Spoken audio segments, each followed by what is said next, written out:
حضرت ابو طلحہ انصاری مسجد کے اندر قرآن کی تلاوت کر رہے ہیں. حضرت ابو طلحہ انصاری مسجد کے اندر قرآن کی تلاوت کر رہے ہیں.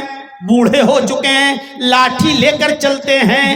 اللہ کے نبی کا زمانہ بھی پایا, حضرت ابو بکر کا زمانہ بھی پایا, حضرت عمر فاروق کا زمانہ بھی پایا. غور کرو کہ اب ان کی کتنی عمر ہو چکی ہوگی. مسجد میں نماز پڑھنے گئے اور نماز پڑھنے کے بعد بیٹھ گئے, اور بیٹھ گئے تو قرآن پڑھنے لگے. قرآن پڑھتے پڑھتے اس آیت پر پہنچ جاتے ہیں, انفروا خفافا وثقالا وجاہدوا باموالکم وانفسکم فی سبیل اللہ. انفروا خفافا وثقالا وجاہدوا باموالکم وانفسکم فی سبیل اللہ.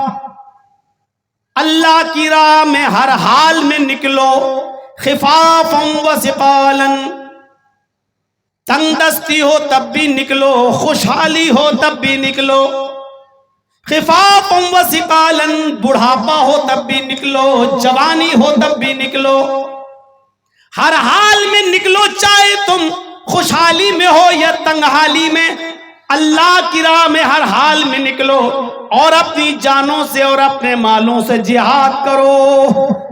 ایک آیت پڑھتے ہیں, قرآن بند کرتے ہیں, سیدھے اپنے گھر پر تشریف لاتے ہیں, اپنے بیٹوں سے کہتے ہیں, او میرے لختے جگرو, او میرے بیٹوں, او میرے بچوں, میرے لیے گھوڑا تیار کرو, میرے لیے سامان جہاد تیار کرو, میں جہاد میں شامل ہوں گا, میں جنگ میں جاؤں گا. بیٹے ہنسنے لگے, یہ بڈھا سٹیا گیا,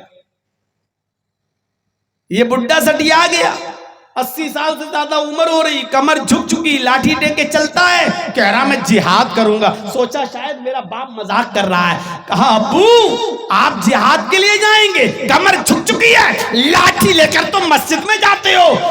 کہنے لگے میرے بیٹو یہ تمہاری دلیلیں نہیں مانوں گا. قرآن کہہ رہا ہے خفافا وثقالا, ہر حال میں نکلو, خوشحالی میں بھی نکلو, تنگی میں بھی نکلو, بڑھاپے میں بھی نکلو, جوانی میں بھی نکلو. قرآن تو کوئی مجبوری نہیں بتلا رہا ہے, ہمیں جہاد میں جانا ہے. بیٹوں نے کہا ابو گھر میں بیٹھو, جہاد میں ہم جائیں گے, آپ چھوڑو. کہا میرے بیٹو تمہیں کرنا نہ کرنا تم جانو, ہمیں تو جہاد میں جانا ہے. ہم نے قرآن کی آیت پڑھی ہے, یہ قرآن ہمیں حکم دے رہا ہے کہ تمہیں ہر حال میں نکلنا ہے. میرے بیٹو تیار کرو سامان جہاد, گھوڑا تیار کرو. نہیں مان رہے ہیں. بیٹوں نے کہا ابو ہم چلے جائیں گے, آپ بوڑھے ہو چکے ہو, آپ کی کمر جھک چکی ہے. کہا میرے بچوں یہ دلیل نہیں مانیں گے, ایسی دلیل دو جس میں صاف کہا گیا ہو بوڑھے جنگ میں نہ جائیں, جس میں کہا گیا ہو کمر جھک گئی ہو وہ جنگ میں نہ جائیں. تمہارے پاس ایسی کوئی دلیل نہیں, ہم دے رہے ہیں ہر حال میں نکلو. بہت منع کیا بچوں نے, لیکن باپ ماننے کے لیے تیار نہیں. بچوں نے سامان جہاد تیار کیا, گھوڑا تیار کیا, تلوار دے دی اور کہا جاؤ. ایک سمندری مہم میں شامل ہو گئے. اسی سمندر پہ سوار ہو کر کشتی میں, یہ سمندری جہاز پہ بیٹھ کر, کشتی میں بیٹھ کر یہ قافلہ جا رہا تھا جہاد کے لیے. لیکن شاید اللہ تعالیٰ کو ابو طلحہ انصاری کو اس بڑھاپے میں میدان جہاد تک پہنچانا منظور نہیں تھا. اسی بحری مہم میں یہ بیمار پڑتے ہیں, اور اسی سمندری بیڑے پر جس پہ یہ سوار تھے وہی طبیعت خراب ہوتی ہے, اور اس کے بعد میں وہیں ان کا انتقال ہو جاتا ہے. سمندر پار کرنے کے بعد قریب کے جزیرے میں ابو طلحہ انصاری کو دفن کر دیا جاتا ہے. میرے بھائیوں یہ الگ بات ہے کہ یہ جہاد تک نہیں پہنچ پائے, لیکن قرآن کے کیا اثرات تھے جو ان کی زندگی پر پڑے. ایک آیت پڑھی کہ ہر حال میں نکلو, بس نکل گئے. ہم پورا قرآن پڑھ جاتے ہیں لیکن ہماری زندگی پر کوئی اثر نہیں پڑتا. رمضان کے مہینے میں پوری تراویح سن لیتے ہیں, پورا قرآن سن لیتے ہیں, لیکن ہماری زندگی پہ کوئی اثر نہیں پڑتا ہے. یہاں پورا قرآن ہماری ماں بہنیں پڑھ لیتی ہیں, کچھ تو ایسی ہیں 2 پڑھ لیے, 3 ختم کر لیے, 4 پڑھ لیے, لیکن آپ دیکھ لیجئے رمضان سے 2 دن پہلے مارکیٹ میں انہی کی حکومت نظر آئے گی. کوئی آدمی آپ کو نہیں دکھائی دے گا پورا مارکیٹ انہی عورتوں سے بھرا ہوگا. عید کے دن کی ساڑی الگ, عید کے دوسرے دن کا کپڑا الگ, عید کے تیسرے دن کا الگ, شادی کا الگ, ولیمے کا الگ, بارات کا الگ, جب لڑکی والے میرے گھر پہ آئیں گے اس دن کا الگ. میرے بھائیوں, یہ تمام الگ الگ نئے نئے کپڑا پہنتے وقت تمہیں فلسطین کے مسلمانوں اور وہاں کی بیوہ اور عورتوں کا خیال تمہیں کیوں نہیں آتا ہے؟ تمہیں ان غریب عورتوں کا خیال کیوں نہیں آتا ہے؟ ہندوستان میں بھی جن کے پاس سحری کرنے کے لیے کھجور تو تھا لیکن افطار کرنے کے لیے ان کے پاس کھجور تک نہیں تھا, جن کے پاس افطار کے لیے کھجور تو تھا لیکن سحری کرنے کے لیے ان کے پاس ایک چھوارا کھجور تک نہیں تھا. آپ کیسے نئے نئے کپڑے پہن کر اپنی عید منا لیتی ہو اور تمہارے پڑوسی تمہارے پڑوس میں اپنے بچوں کو نئے کپڑے تک نہیں سلا پاتے ہیں اور پرانے کپڑوں میں وہ عید مناتے ہیں, ان کے گھر میں کھانے کو کچھ نہیں ہوتا ہے. اسلام تو خیر خواہی کا نام ہے, تمہیں کیسے گوارا ہو جاتا ہے؟ یہ اثرات ہماری زندگی پر مرتب نہیں ہوتے. بات تھوڑی سی دور نکل گئی. میرے بھائیوں, 27 سال جنگ چلی, 40,000 لوگ مارے گئے. اس قوم کو سدھارنے میں کتنا وقت لگا ہوگا اکیلے. آج کتنے مدرسے ہیں؟ چھوڑ دو, مدھوپور میں بھی جوڑ لو, جام تاڑا میں جوڑ لو, پورے جھارکھنڈ میں جوڑ لو, بہار کی بات ختم کرو, بنگال چھوڑ دو, یو پی چھوڑ دو. آپ اندازہ لگائیے کتنی مسجدیں ہوں گی, کتنے مدرسے ہوں گے, کتنے مولوی ہوں گے. ہر مسجد میں جمعے کے خطبے ہوتے ہیں. اتنے مولوی, اتنے مدرسے, اتنی مسجدیں, اتنے خطبے, اتنی تقریریں, اور 25 سال سے زیادہ کا زمانہ میرا. غور کرو میرے بھائیوں, اس کے باوجود صرف ایک برائی ہم معاشرے سے ختم نہیں کر پائے. ایک برائی, جہیز کی لعنت, ہم اپنی اس برائی کو بھی معاشرے سے ختم نہیں کر پائے. محمد الرسول اللہ نے جب آواز اٹھائی اکیلے دم پہ تو جوا کھیلا جاتا تھا. اتنا بھینکر جوا کھیلا جاتا تھا کہ لوگ جوئے میں رقم ہار جاتے تھے تو مکان لگا دیتے, مکان جوئے میں ہار جاتے تھے تو اپنی بیوی جوئے میں لگا دیا کرتے تھے, اور بیوی بھی جوئے میں ہار جاتے تھے تو پڑھیے ابن القیم کی زاد المعاد, وہ اپنی بیٹی بھی جوئے میں لگا دیا کرتے تھے, اور جب بیٹی بھی جوئے میں ہار جاتے تھے تب کہتے تھے اب میں ہار گیا ہوں. رقم ہار گئے تو ہار نہیں مانتے تھے, مکان بھی ہار گئے تو ہار نہیں مانتے تھے, بیوی بھی ہار گئے تو ہار ہی نہیں مانتے تھے. جب بیٹی بھی ہار جاتے تھے تب کہتے تھے اب میں ہار رہا ہوں. اتنی جواری قوم تھی وہ. شراب پیتے تھے وہ لوگ. ان کے گھر میں جب کوئی بچہ پیدا ہوتا تھا تو اس کے حلق میں ماں کے دودھ کا قطرہ نہیں, شہد کا قطرہ نہیں. ان کے گھر میں جو بچہ پیدا ہوتا تھا سب سے پہلے باپ شراب کی بوند, شراب کا قطرہ اس بچے کے حلق میں ڈالتا تھا اور فخر کر کے کہتا تھا ہم نے اپنے باپ دادا کی رسم کو زندہ کیا ہے, میں نے اپنے بیٹے کو شراب کا گھونٹ پلایا ہے, شراب کا قطرہ اس کے حلق میں ڈالا ہے. جس بچے کی دنیا میں پیدائش کے بعد اس کے حلق میں سب سے پہلے شراب کا قطرہ جاتا ہو, ذرا اندازہ لگاؤ کہ اس بچے کی نشو نما, اس بچے کی تربیت, اس بچے کی پرورش کس ماحول میں ہوتی ہوگی. عورتوں کا حال پڑھیے, صفی الرحمان صاحب مبارک پوری رحمت اللہ علیہ کی کتاب الرحیق المختوم. خانہ کعبہ میں عورتوں کو کپڑا پہن کر طواف کرنے کا حق حاصل نہیں تھا.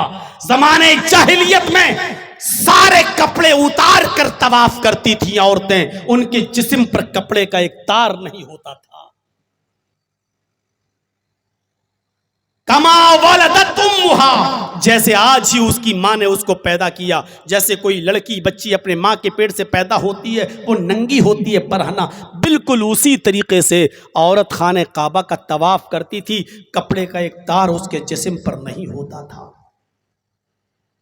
زناکاری کا حال یہ تھا کہ اس کے پاس 10 آدمی آئیں, 20 آئیں, 50 آئیں, 100 آئیں, وہ کسی کو منع نہیں کر سکتی تھی.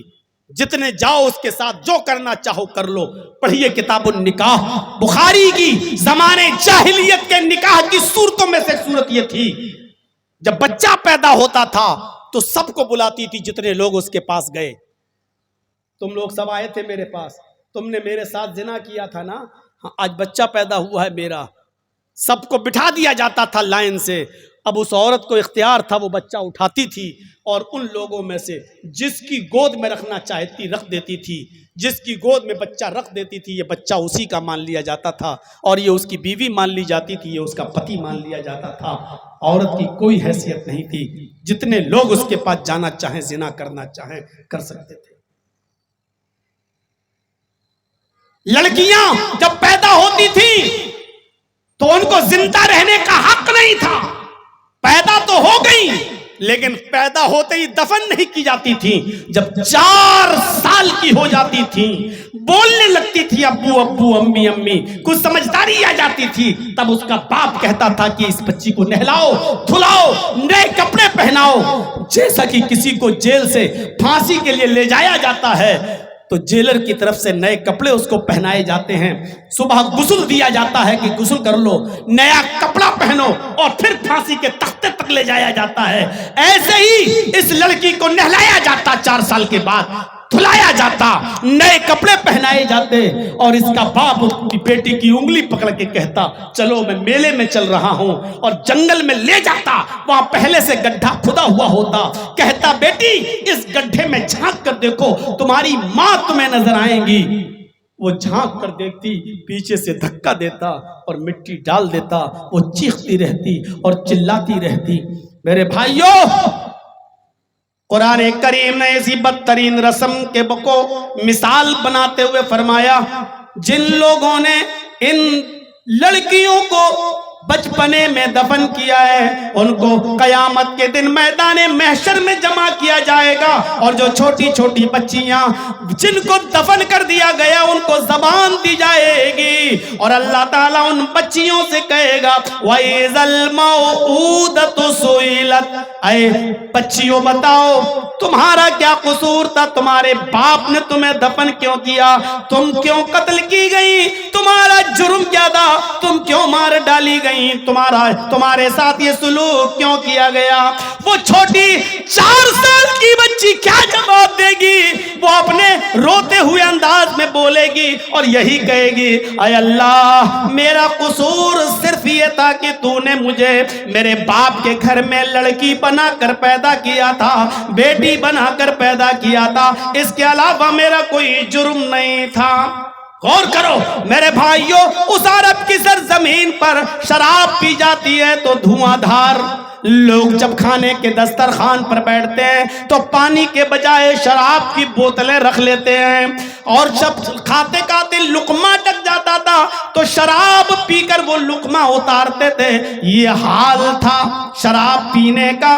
لیکن اکیلے دم پر محمد رسول اللہ نے جب شراب کی حرمت کا اعلان کیا تو میرے بھائیوں مدینے میں شراب ایسے بہنے لگی، نالیوں سے باہر آنے لگی، اور سڑکوں پر شراب نالیوں سے باہر چھلکنے لگی. انسائکلوپیڈیا برٹانیکا کا کرسچن رائٹر تو سیلاب سے تشبیہ دیتا ہے اور کہتا ہے جیسے آپ کے ہاں پانی کی باڑھ آ جاتی ہے ایسے ہی عرب کے اندر شراب کی باڑھ آ گئی.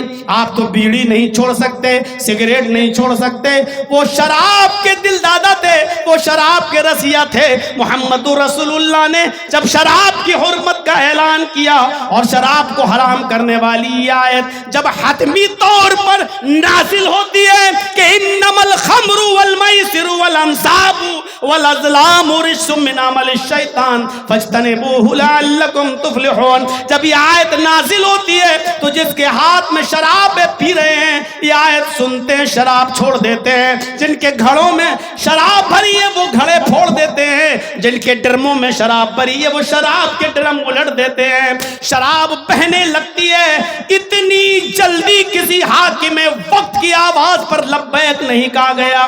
میں نے بہار میں سینکڑوں تقریریں کی ہیں, میں نے نیتیش کی وہ سرکار بھی دیکھی ہے جس میں شراب پر اس نے بہار میں پابندی لگائی تھی, لیکن اس کے باوجود بہار شراب بندی میں پوری طرح کامیاب نہ ہو سکا. شراب پھر بھی چلتی رہی اور بیچی جاتی رہی اور آتی رہی اور جاتی رہی, لیکن یہاں محمد رسول اللہ جیسے ہی شراب کی حرمت کا اعلان کرتے ہیں, مدینے میں شراب نالیوں سے چھلک چھلک کر باہر آنے لگی. سارے صحابہ نے شراب کے مٹکے اور درم توڑ دیے اور بوتلیں پھوڑ دی. اتنی جلدی اگر کسی حاکم وقت کی آواز پر لبیک کہا گیا تو وہ ہستی ہے صرف محمد رسول اللہ کی.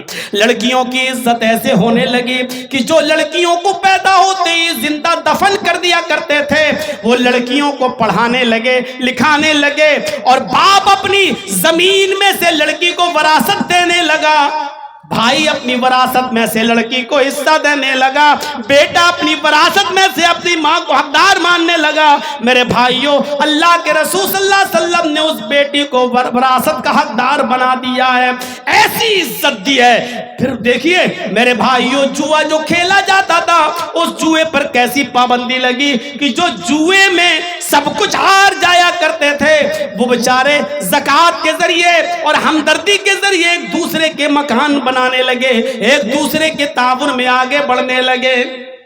ہم ایک جہیز ختم نہیں کر پا رہے ہیں. محمد رسول اللہ نے اکیلے دم پر کتنی خرافاتوں کا خاتمہ کیا ہے, اندازہ لگائیے.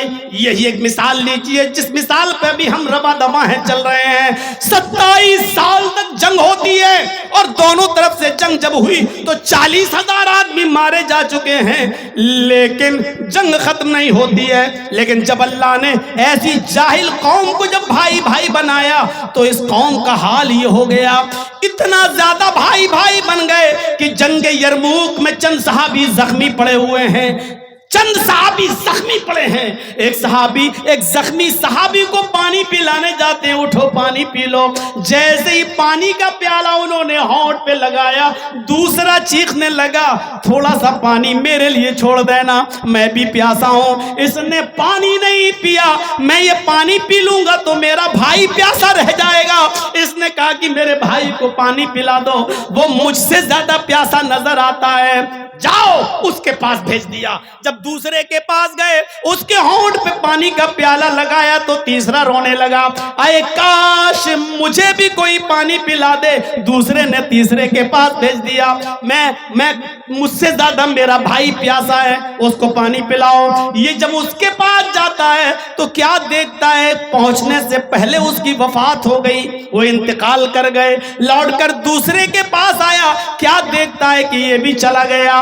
وہ لوٹ کر پہلے کے پاس آیا, کیا دیکھتا ہے کہ پہلا بھی جہاں افریقہ سپرد کر چکا ہے, پہلا بھی انتقال کر گیا.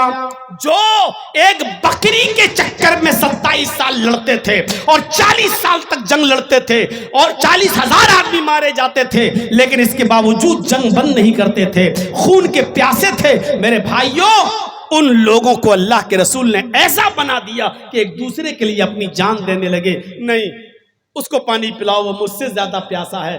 دوسرا کہتا اس کو پلاؤ, تیسرا وہ مجھ سے زیادہ پیاسا ہے. تیسرے کے پاس گئے تو انتقال کر گیا, دوسرے کے پاس آئے تو دیکھا دوسرا بھی چلا گیا, لوٹ کر پہلے کے پاس آئے تو پہلا بھی چلا گیا. یعنی ایک دوسرے کے لیے اپنی جان دینے لگا. کتنی محنت کی ہوگی ایسا بھائی بھائی بنانے کے لیے. محمد رسول اللہ نے اتنی شدید محبت کہ میں مر جاؤں لیکن میرا بھائی بچ جائے. غور کیجئے کتنی محنت کی ہوگی بھائی مواخات پیدا کرانے میں اور بھائی بھائی بنانے میں. اسی چیز کو قرآن یاد دلاتے ہوئے کہتا ہے, وَذْكُرُوا نِعْمَةَ اللَّهِ عَلَيْكُمْ إِذْ كُنْتُمْ أَعْدَاءً فَأَلَّفَ بَيْنَ قُلُوبِكُمْ. غور کیجئے آپ, اسی کو قرآن یاد دلا رہا ہے. اللہ کی اس نعمت کو یاد کرو, اللہ کی اس نعمت کو یاد کرو. اے مسلمانوں, وَاذْكُرُوا نِعْمَةَ اللَّهِ عَلَيْكُمْ, اللہ کی اس نعمت کو یاد کرو جو اس نے تمہارے اوپر برسائی ہے, جو اس نے تمہارے اوپر نچھاور کی ہے, جو اس نے تمہیں لٹائی ہے. إِذْ